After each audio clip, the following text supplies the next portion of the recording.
The Tao of Self-Confidence, episode 448. Welcome to the Tao of Self-Confidence, where I share stories of amazing women who have discovered their inner journey to self-confidence. Visit our website at thetaoofselfconfidence.com. Your inner journey to self-confidence awaits. Well, hello, friend. Welcome to the Tao of Self-Confidence, where I share stories of amazing women who have discovered their inner journey to self-confidence. I'm your host today, Sheena Yap Chan, and today I have a phenomenal lady on the show today. She is the blogger and photographer behind Aesthetic Distance, and I'm just really excited to have her on and share her story with us today. So without further ado, I'm going to introduce you to Eliza Romero. Eliza, how are you today? Maybe you can fill in a little bit more about yourself to our listeners. Sure. Hello, Sheena, and hello, everybody. I am the style blogger and fashion photographer and pop culture critic behind the blog Aesthetic Distance. I publish my outfit photos every week within a personal blog post. Usually those blog posts are about my feelings about race, especially when it comes to Asian American issues, fashion, gender, politics, anything really. As far as my photography, I also shoot fashion editorials for my blog using my own personal style aesthetic, and I always try to book male and female models of color. These editorials are usually submitted for publication in a fashion magazine. Part of my mission, the mission of my brand, is to get people of color, especially Asians, better representation in the media. And that's just me doing my own little part with my blog. Awesome. Well, thanks for sharing that. And Eliza, what's your cultural background? I am Filipino American. Both of my parents are from the Philippines, and they arrived here in America in the late 1970s. My dad was born in Mindanao but raised in Manila, and my mom was born and raised in Manila. Awesome. Well, thanks for sharing that. And what would be your favorite self-confidence quote? I don't know if this counts as a self-confidence quote, but I know that it did make me want to try and do my own part in making sure that Asians got more positive media representation, and that is, beauty is a social construct amplified by race. I don't even know who said it. I'm not even sure if that's the original quote, but it really meant something to me when I read it. Awesome. Well, thanks for sharing that. And I think that's a great quote, especially as women, especially women of Asian descent. Sometimes we're so ashamed of who we are culturally. We have to realize it's a part of who we are, and it's what makes us beautiful, right? The more we celebrate it, the more we can go out there and be proud of who we are and ourselves in the process. So I really love that you mentioned that quote. And in your own words, how do you define self-confidence? I think that my own definition of self-confidence is supporting other women and taking more risks. For example, I get lots of DMs and emails from my followers every week, and I love hearing their stories about how they decided to take a vacation by themselves or to start their own business or start blogging, or even just something simple like getting an apartment by themselves instead of moving in with their boyfriend or moving in with their roommates. Thanks for sharing that great definition. And Eliza, what was your life like before your discovery of self-confidence? I grew up in the suburbs of Baltimore, Maryland. It is not very diverse at all. It's pretty much predominantly white. My classmates and my friends growing up were all white. I went to private school from kindergarten until 12th grade, and so I would say 90% of my classmates were non-Asians, and mostly white. I remember my favorite childhood celebrities being Jennifer Aniston and Angelina Jolie, and I think that had it had a major impact on how I saw myself growing up. I think that all Asian Americans who grow up that way, I think that we all kind of see ourselves as fully assimilated, but not realizing until you have your aha moment, like, oh my goodness, I'm not white like my friends, Like I can't spend a lot of my time idolizing white celebrities or listening to the beauty advice of white models, or even buying products that work and are advertised only on white models and never seeing it on an Asian person, which is why I think that social media is just so great. It's really democratized beauty and fashion. Thanks for sharing that. And, yes, sometimes when we move to the Philippines or to the States or Canada, and sometimes we forget that we're Asian, right? Especially when we start talking and you look in the mirror and you're like, oh my God, You know, Yeah. I'm Asian, I forget, right? And sometimes we try to, like you mentioned, right, assimilate to that lifestyle, especially from the Philippines, right? They do what they can to look American, be American, but realizing like, Oh, they definitely do.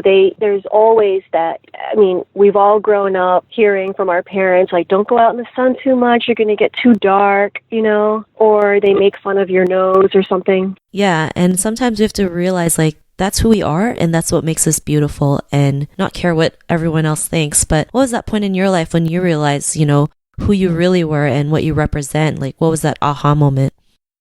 My whole life was a lot of experimentation. I've experimented with my looks. I've had all kinds of different hair colors. My clothing, career, where I've lived, I've hopped around from D.C. to New York to Austin, Texas, and back to Baltimore. That experimentation wasn't always exciting, though. I mean, there were times in my past where I found myself conforming to what I thought was expected of me. After college, I got a job with a defense contracting firm in D.C., and I started dressing really conservatively, and I even tried to get one of my tattoos removed. And it wasn't me, and I wasn't happy. And I think that what made me even more unhappy is that so many of my friends and family applauded what I was doing. So that's when I decided to quit my job and I moved to Austin, Texas, I think to do a little bit of soul searching. I wanted to be away from everyone I knew, and I just wanted to be myself on my own terms. Somewhere along the way, I read that quote that I mentioned earlier, beauty is a social construct amplified by pop culture, and that it really inspired and moved me. That was my aha moment. You know, I think that so much of what we think and do is controlled by what we look at in the movies that we watch, who our favorite celebrities are, who and what we see on television, who's popular at the moment, what kind of clothing is in style, the political climate. So after that aha moment, when I heard that quote, I didn't just suddenly pick up and start blogging and taking pictures. I went to grad school. I got my Master's of Fine Art in photography and digital video. I was a stay-at-home mom for a while. It was a years-long process of really finding myself and getting comfortable with who I was. I think I'm still evolving. I didn't start my blog until I felt really comfortable in my own skin and my mission. And now everything I do, every decision I make fits into my mission and worldview. Thanks for sharing that. And I love how you mentioned that, you know, you didn't start, you know, your blog until you knew it felt right. You knew it was in alignment of you and what you represent and who you are. And I think sometimes we forget that, right? Sometimes we feel like, why isn't this coming right now, right? But not realizing like sometimes you just need to work on yourself a little bit and figure out what is it that you want to represent or what is it that you want to give back to the world or who you really are in the process. Because like you mentioned, you know, like the media is so, you know, heavily influenced on looks and you know, what the external looks like, not realizing like we can just go out there and be our true selves and, you know, do what we want to do, what makes us happy, what makes us feel good, how we can help others, and, you know, the right people will come to us. And sometimes it's not as easy as it looks, right? We're going to have days where we feel like quitting. We're going to have days where we don't want to do anything, but, you know, this journey makes it so worth it. You know, like you're doing what you love, what you represent, what your mission's all about. And, you know, to the woman who's listening to your episode, you know, they may be going through a similar journey. What would be that self-confidence tip you would give to them?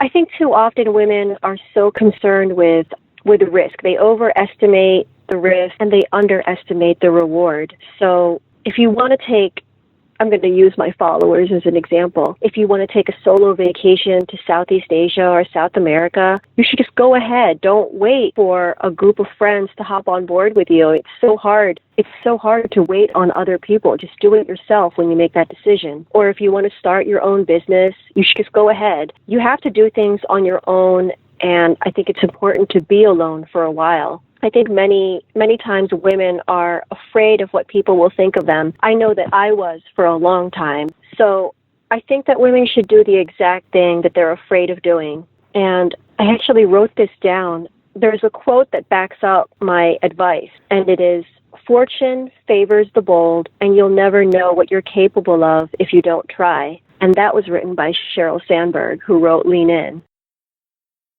Thanks for sharing that great tip. And I love how you mentioned sometimes we overestimate the risk and underestimate the rewards. It's so true, you know, especially as women, we overanalyze every single thing that could go wrong, not realizing. We overthink things, and then we overthink overthinking things. Yeah, like we could be the greatest analyst in the world. So I think that's a great reminder. Like, we should focus on what could go right, what we could, opportunities out there for us. So I really love that. So thanks for sharing that. And if our listeners wanted to get to know a little bit more about you and what you do, or check out your blog, is there any links or social media profiles we can connect with? Yes, I am very active on my blog and on Instagram. My blog is www.aestheticdistance.com. And on Instagram, I also go by Aesthetic Distance, just all one word. Awesome. Well, thanks for sharing that. And to our listeners, if you want to connect with Eliza, you can also head on over to thetowofselfconfidence.com and search for Eliza's name. Her show notes will pop up along with everything else that we talked about. And I just really want to thank Eliza for taking the time to share her story and tips with us on self-confidence. So thank you so much. Thank you, Sheena. Not a problem. It was really great having you on the show. And to our listeners, be on the lookout for another new episode of another amazing woman's journey to self-confidence. And we'll talk to you soon. Bye for now. Thank you for tuning in to another amazing episode of The Tao of Self-Confidence. Get your free audiobook by visiting our website at thetowofselfconfidence.com. Your inner journey to self-confidence awaits.